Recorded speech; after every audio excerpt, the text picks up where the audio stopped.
ଆଜି ଆମେ ପ୍ରସ୍ତୁତ କରିବା ଆଳୁ ମଟର ତରକାରୀ। ସେଥିପାଇଁ ମୁଁ ନେଇଛି ପିଆଜକୁ ଏମିତି ଲମ୍ବା ଲମ୍ବା କରି କାଟିଛି, ଆଉ ରସୁଣ ଛେଚା, ଟମାଟୋ, ଆଳୁକୁ ମୁଁ ଏମିତି ମିଡ଼ିୟମ୍ ସାଇଜ୍ର କାଟିଛି।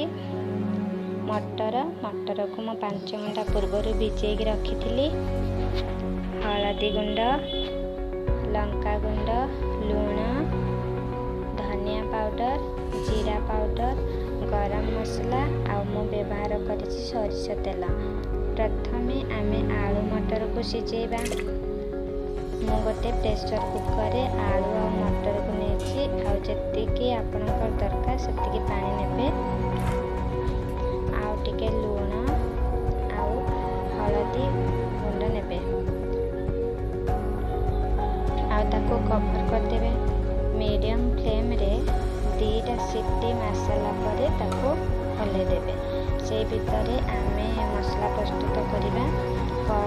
କଢ଼େଇ ଗରମ ହେଇସାରିଲା ପରେ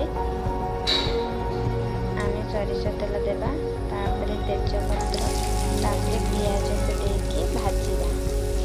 ଟିକେ ବ୍ରାଉନ୍ ହେଇସାରିଲା ପରେ ଆମେ ରସୁଣ ପକାଇବା, ଛେଚା ହେଇଥିବା ରସୁଣ ପକାଇବା, ତାକୁ ଭାଜିବା। ଟିକେ ବ୍ରାଉନ୍ ହେଇସାରିଲା ପରେ ଆମେ ଯେତେ ସବୁ ଗୁଣ୍ଡ ନେଇଥିଲେ ସେଇଟା ସବୁ ଏକାବେଳେ ପକାଇବା, ତାପରେ ତାକୁ ଭାଜିବା। ବେଶୀ ଭାଜିବାନି, ଟିକେ ଭାଜିକି ତାପରେ ଟମାଟୋ ପକାଇବା।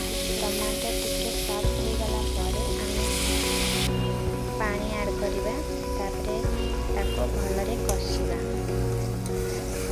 ମସଲାରୁ ତେଲ ଅଲଗା ନ ହେବା ଯାଏଁ ତାକୁ କଷିବା। ଦେଖନ୍ତୁ ହେଇଗଲାଣି।